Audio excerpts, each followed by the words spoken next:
Keyingisi. Ay yo'q doktor, boshqa gapim yo'qdir, qusqam doktor.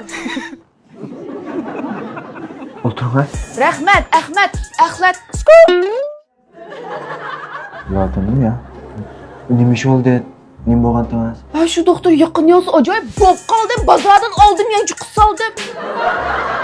Shuni ol. Tafsiliyroq bir dama tushunmadim. Ha shu doktor gap qilsamlam gapim qopiya, do'stim Oliya, piyolni choqiya. Ha. Zo'lab qopiyachilab qolibsiz-da. Mushta o'qib qolgan nechilik bo'ldi ya? Uzun bo'lmadi shu 10 kundek, ichima muzdek, dubdakka dubdak.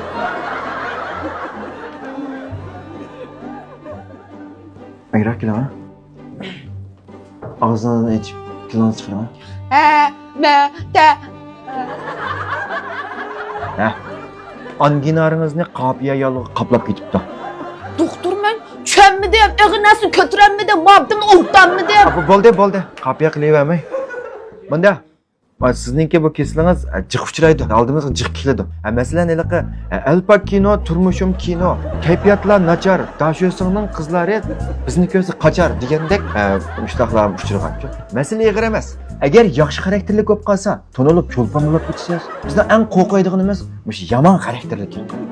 Ama şu doktor ben qanday bilalayman, yomonlashib ketganini, yaxshi yerga tekkanini, suylarni top tepganini.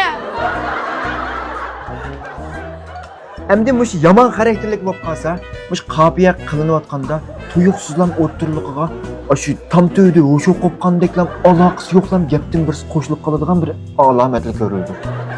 Ha, ama şu ansirashimning hojati yo'q-ya, qo'sqim to'q-ya, quvon to'q-ya. Menda andash ko'rib boqma deya, baqqal tavus satma deya, qopiya tilibga patma deya. Zadval. Macha! Doktor, men o'zimni qo'rqib qoldim. Bu kasal o'shda qo'rqinchli qalami ushlab. Bo'ldi, qo'ying qopiyaringizni. Albatta qo'rqinchli.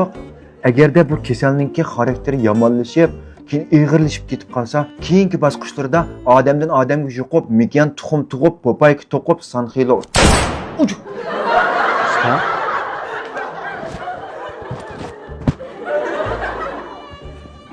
Bo'ldi, men sizga dori yozay, kolnon bo'lsa muzay, oldingizga muzdek tizay, e'lon. Sistem silgim ig'ir yiqibdi, doğuchumuzni cho'qibdi, tuxumni tashqi so'qibdi, shu xay. Bo'ldi, biz ishdan tushib ketaylik, o'ydilarma, etaylik, birdimizda ichaylik, tapan tuz. Qopiyani boshladingizmi? Peshingizni qashildingizmi? Ko'zingizni yashildingizmi? Bo'ldi qiling ha? Tutdachiling ha? Bo'ldi. Ichingiz gapga to'ldi.